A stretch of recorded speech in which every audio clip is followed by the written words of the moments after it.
Good day everyone. So, medyo matagal tayong di napag-video. So, matagal tayong di napag-video sa ating backyard farming. So, ito yung kinuha ni Uncle Jose doon sa malapit sa San Antonio ata ito. Nakain to ng ating kambing, ng mga baka. So ayun. Tapos ito yung update sa ating alaga. Yan. Nabulan. Okay. Ayan. Kinakain ng ating kambing yan. Ito yung ating bagong update sa ating kambing. Ayan. Kulit ng dalawa. Ano kasi ito, napapasampa. Pero hindi pa siya pwedeng sumampa. Ito tawag dyan. Kasi may sampa na kasi ito eh. Hindi na ito magpapasampa pa eh. Ito 5 months old. Binili natin kung saan tayo dati bumili. Kay Victor Lindsay na taga Tinawagan. Ito yung ating gagawing panibagong barako. Ngayon, napapansin nyo, dalawa na lang sila. Actually, tatlo to dati, di ba? Ito yung natira, yung ating brown. Si Brenda. Si Brenda yan. Ito, si Dagul. Ngayon, nabenta na yung dalawa, yung itim sa kaputi. Ginawa natin, bumili ulit tayong panibago. Ito si Dagul. Kita nyo naman, mas maganda yung pangangatawan niya. Mahaba. At the same time, maganda yung kanyang tindig. Talagang barako. O talagang maganda siyang gawing barako. Ayun, ayan, kumakain niya na. So, mailap-ilap pa siya kasi bago pa lang, pang 2 araw niya dito sa pang 2 araw na pang 2 araw dito sa ating farm. Kita nyo, halos maabutan niya si Brenda. Ito si Brenda buntis to dun sa puti. Siguro mga 1 month, magwa 1 month na buntis to. Kaya ito papa natin si Brenda. Nain natin. Tapos pagdating ng few months na maging okay na, ibebenta natin yung mga anak niya. Tapos hintayin natin masampan siya ni Dagul. Dagul kailangan masampan niya si Brenda sa edad na 1 taon. Pero sabi nila 15 months. Pero ang iba naman sabi kailangan maka 1 taon para yung magiging anak ay hindi bansot. Pero ito, kitang-kita niyo si Dagul. Talagang yung tindig niya ay kakaiba kaysa dun sa isang nabili ko. Namubo na tayo doon, kaya medyo natagalan din sa pag-vlog sa pag-vlog sa ito. Kaya medyo natagalan tayo sa pag-vlog kasi nga medyo masakit din sa akin na nabenta yung 2 kambing. Pero ngayon balik ulit tayo sa another content ng pag-vlog sa ating pagkambing. So hanggang 2 lang kasi limit pa rin, kakaunti pa rin yung damo. At buti na nga lang kumuha si Uncle Jose doon sa may malayong part sa may San Antonio.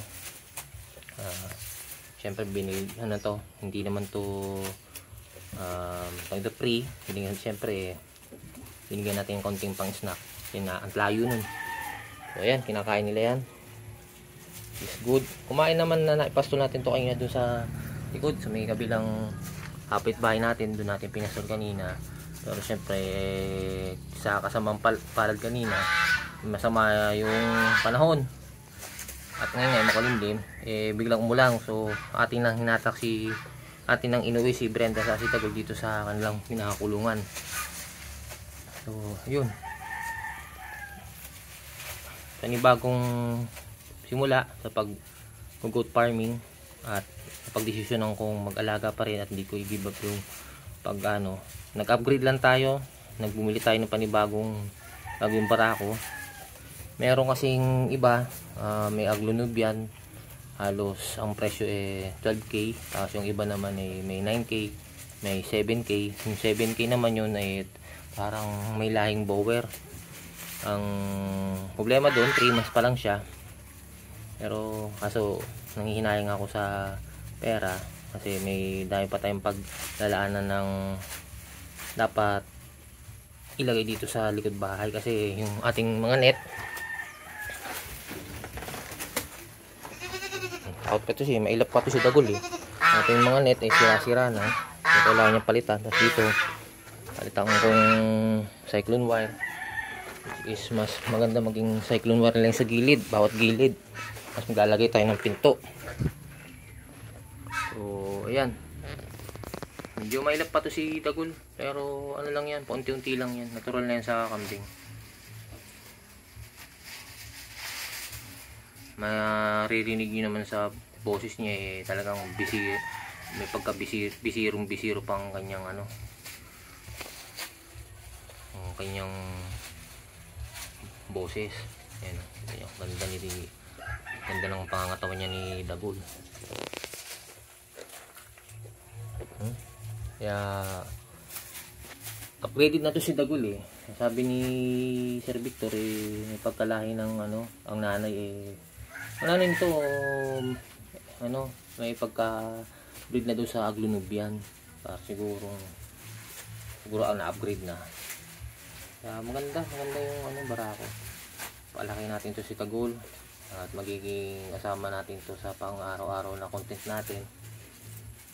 Ganun pala yung part na pag ano, matagal na sa iyo yung kambing eh, nakakasad din na magbenta. Tulad din ng part nung mga time na namatayan tayo ng breeder na pabo.